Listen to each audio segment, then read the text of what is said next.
I cut off my ex-wife's daughter after the divorce. She treated me like an ATM. Give me the money. Okay, I need help. Am I the a-hole for cutting off my former stepdaughter? The background is I married her mom, raised my stepdaughter since she was 9, gave her everything she wanted, supported her in all of her extracurricular activities.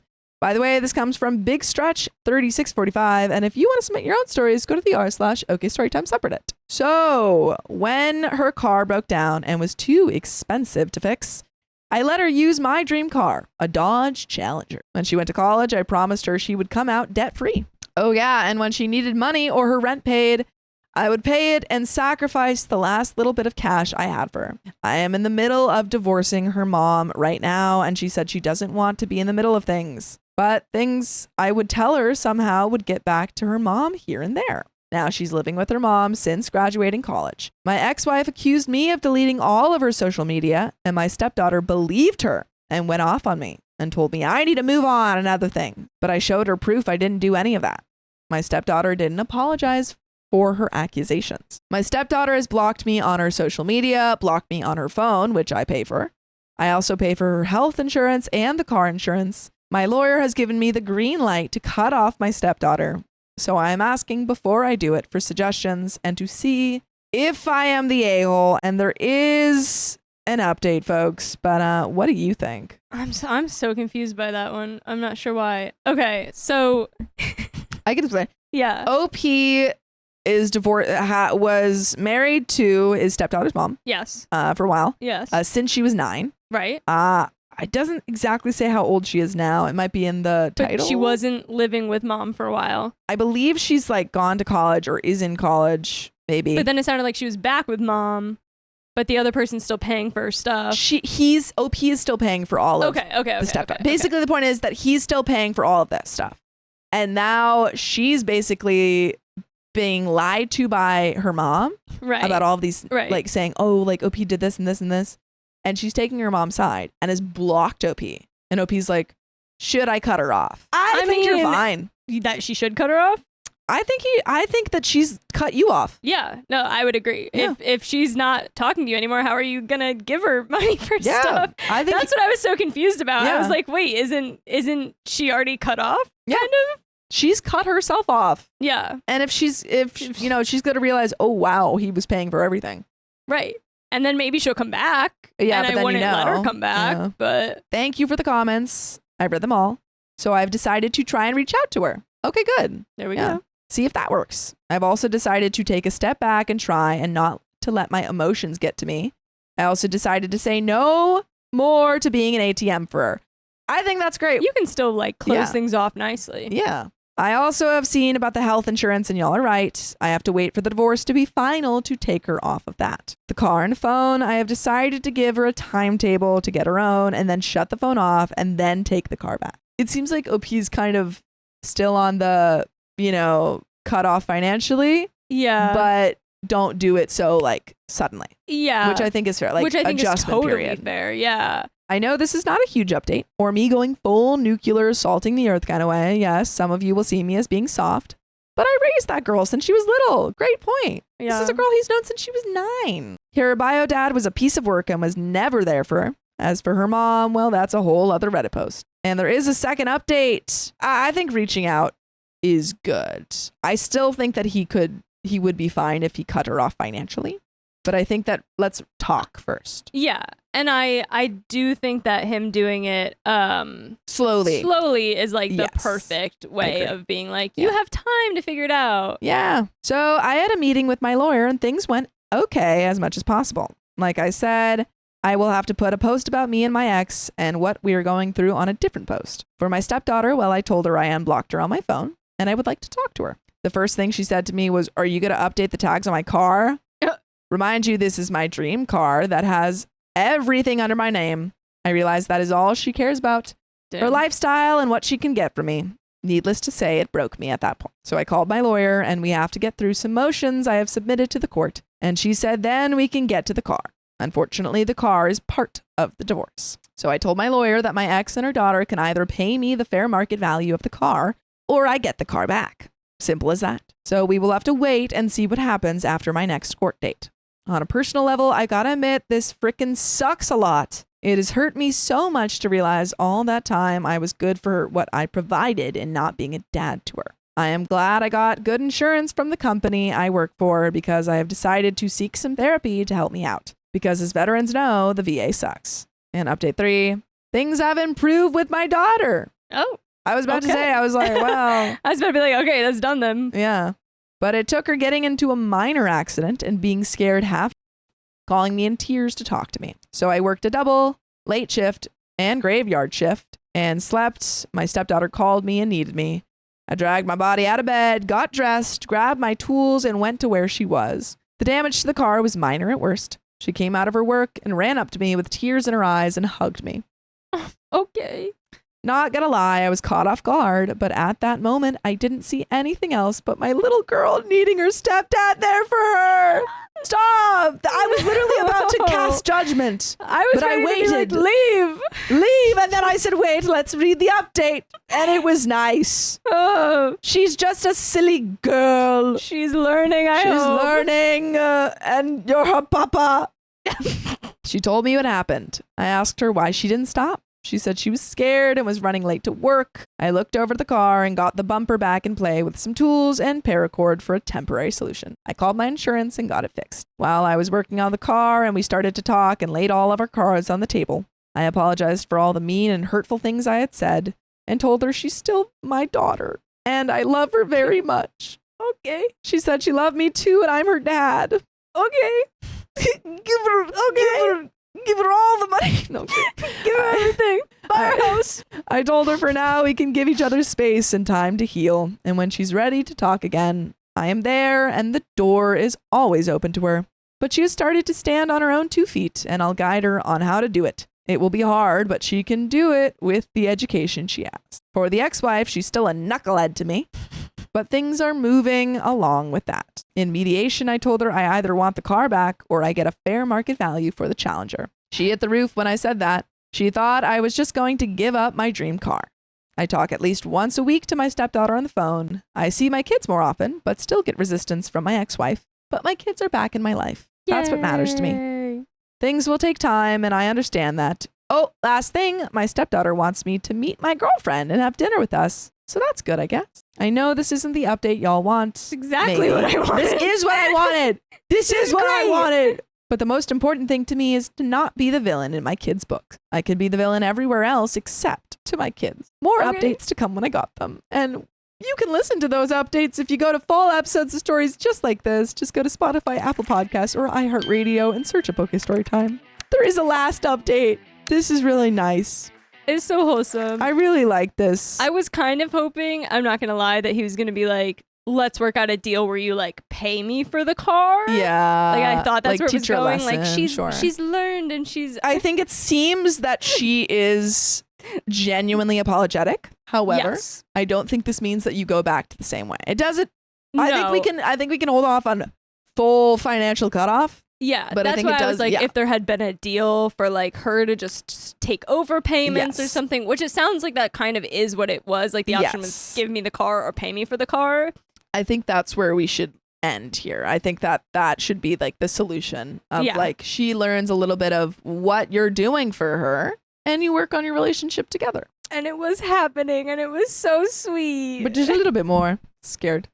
So my stepdaughter texted and called me, making small talk about this and that. I thought our bond was coming back. Oh no. No. No. I couldn't really talk long because I was dealing with work stuff. The next day, she texted me with her usual text, how she messages me asking if I was awake since I work chaotic hours for my job. I told her I was awake and just having my coffee. She said she needs a favor from me and I asked, what is it? She asked me to pay her copay for the insurance for a doctor's appointment. I asked how much it was and she told me. It was almost all I had left in my account. I told her that it would take the last of my money and she texted me, well, can you do it or not? I told her no. I need that money for gas and food. She said, fine, never mind. I'll just cancel my appointment. And I texted back, I'm sorry I couldn't help her, but I was already blocked. I guess I'm nothing more than a piggy bank. I really thought things were improving. Are you kidding me? Are you kidding me? I have been lied to. Cut her off. I'm just Cut her off. I'm just sad now. I'm pissed off. I feel like I've been Been on a betrayed. roller coaster.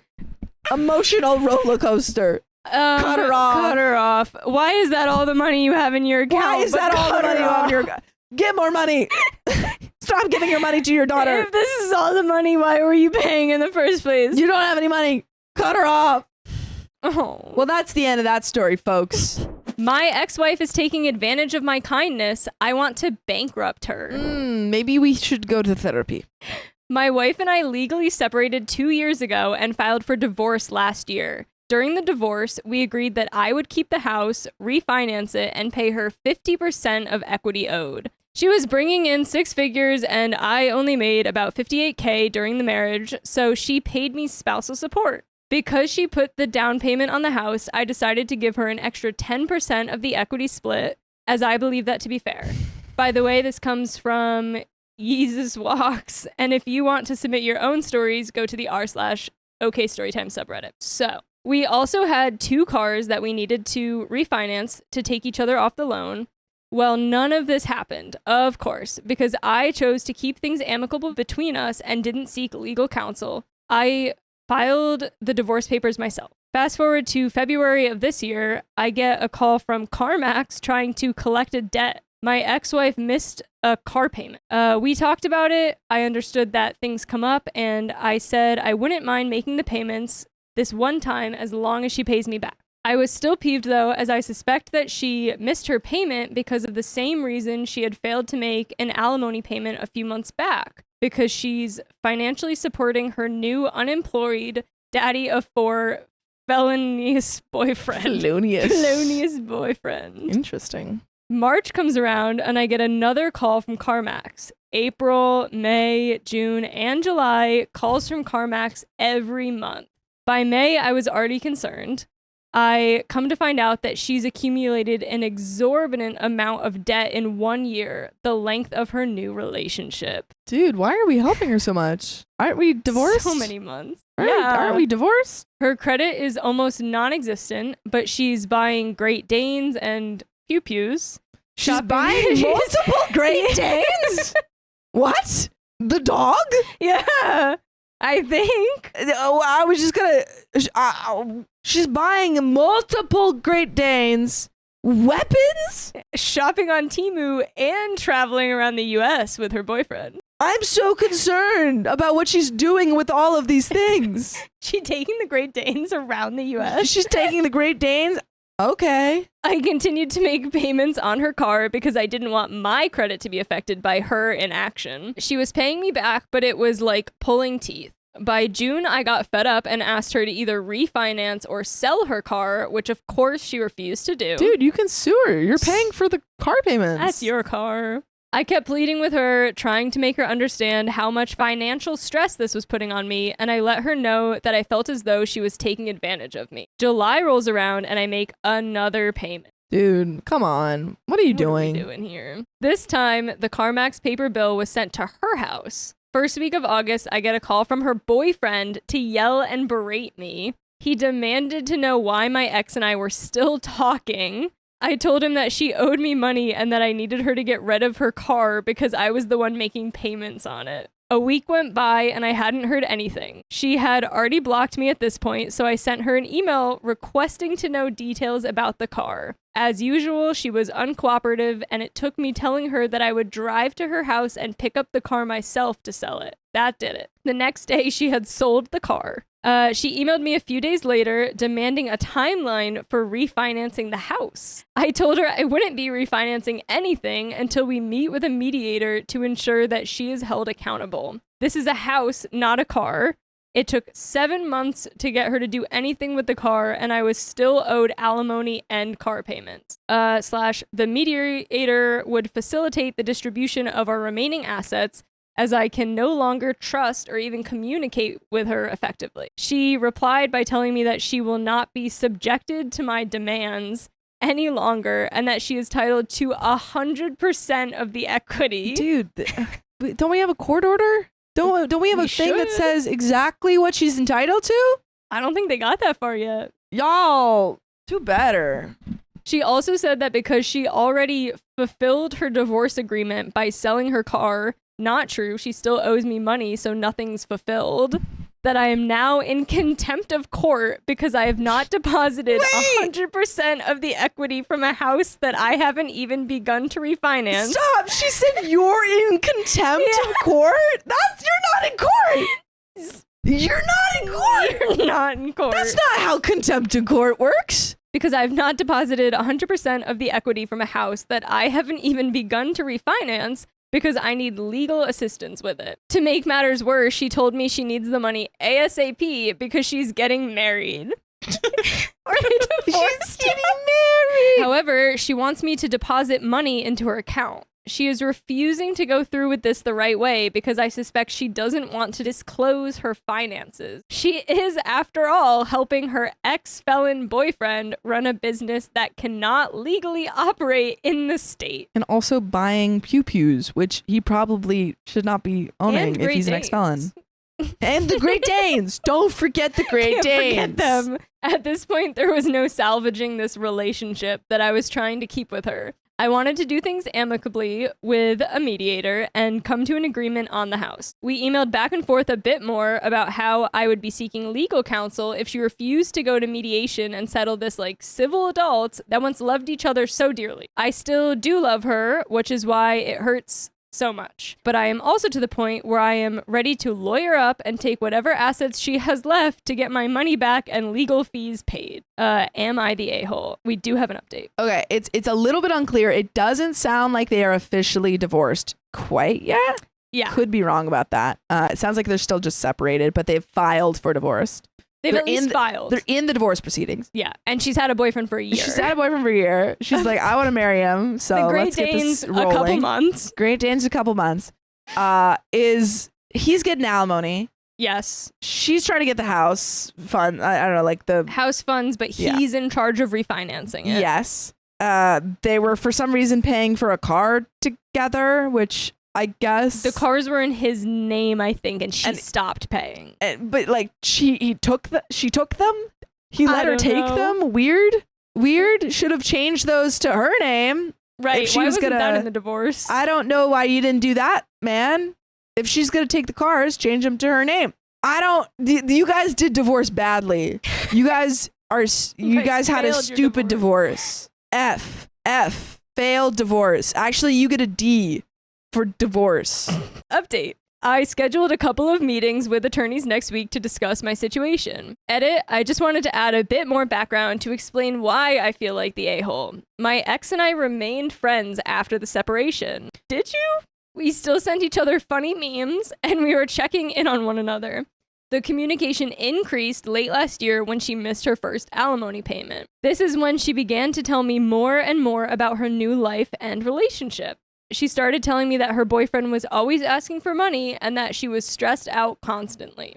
She also said that he attacked her one night, that they had an intense argument. She also started telling me that she missed me and that she wanted to leave her situation but had nowhere to go. This lasted the entire 7 months that I was paying for her car. Dude, what is your relationship?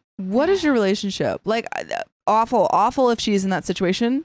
Awful. I'm confused what your relationship is. I'm worried. Also, now, if too. he's an ex-felon, report that. Don't have weapons around him? Yeah. That's what the Great Danes are around for. the kids? Okay. I was worried for her. I wanted to help her. I began to piece things together, and all I needed was a name and a Truth Finder account to find out that her new man is a convicted felon with bankruptcies and illegal business dealings. I asked her if she knew about this over the phone one day, and she said no, but didn't seem too concerned about it. Why? We continued to stay in contact, with her even calling me in the middle of the night to ask if she can bring the dogs over and spend the night after another fight. The relationship turned sour after the guy saw the CarMax bill and called me to confront me about it. That is when she blocked me. Her attitude towards me changed when I told her that I was afraid and that she would continue to drag out the car situation, especially now that we wouldn't be able to talk as frequently. This is when she blew up on me and told me that all I ever cared about was money and that I was bailing on her when she needed me the most. She told me that she felt used by me during the marriage and when she was buying me cars and houses. By the way, you can listen to full episodes with stories just like this. Just go to Spotify, Apple Podcasts, and search OK Storytime. And there is another update. Dude, what is going on? Okay. Just to recap. Yes. We've got these two people decided to separate, didn't go through the courts because they wanted to do it amicably, but then filed for divorce proceedings and stuff. Yes. Did it badly. So badly that now she's not paying for these car payments that she promised to pay for. He let her go with the car because he's like, well, we're friends. They're sending each other memes.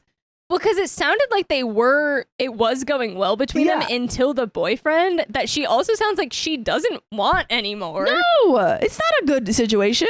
But I just think it, like, divorce, from what we've read in all of these stories, even if you want it to be amicably, let's just get a mediator in. Just a mediator, even. Let's just get some sort of legal stuff going on in there so we don't have to do this. Deal with it later. Get some Great Danes. Yeah. So, yikes. For the record, she and I met in the Marines and had nothing to our names when we got out. We both worked and were full-time students for the GI Bill. For 4 years in the marriage, I made more than her, but because of her career, she moved up very quickly and was making around $110K when we split up. She now makes closer to $180K. I, however, was playing catch up in grad school while also working a full-time job and doing paid internships, and was constantly berated for not being at her level yet, which she referred to as power couple status. So when she called me to tell me that she had sold the car and wanted equity because she's getting married, I was flabbergasted. Yeah, wait, she's also getting married to this man. You guys, aren't you guys even divorced? We've gotten no clarity. I don't think they are. I can't believe that she's used me, or is some of what she's saying true? I don't recognize her. I don't know what to believe anymore. My brain can't process this, and I think my desire to rescue her is why I've been doing this with her for so long. Stop. And that's the end of that story.